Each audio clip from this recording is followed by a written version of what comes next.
الحليب المكثف المحلى في البيت وزي الجاهز بالضبط بنفس الطعم والقوام. هنحتاج كوباية حليب بودرة، كوباية سكر، نص كوباية مية مغلية، قطعة زبدة اختيارية.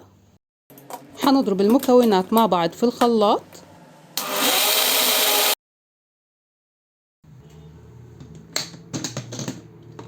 حننزل الأطراف من الخلاط وهنرجع نضرب تاني،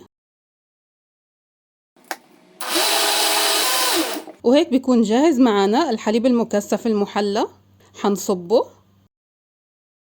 شوفوا كيف القوام صار تقيل وزي الجاهز، وطعمه زي الجاهز وبأسهل طريقة وبأسهل مكونات. وهيك بنكون عملنا الحليب المكثف المحلى في البيت وبأسهل الطرق وبأسهل المكونات. وصحتين وألف هنا.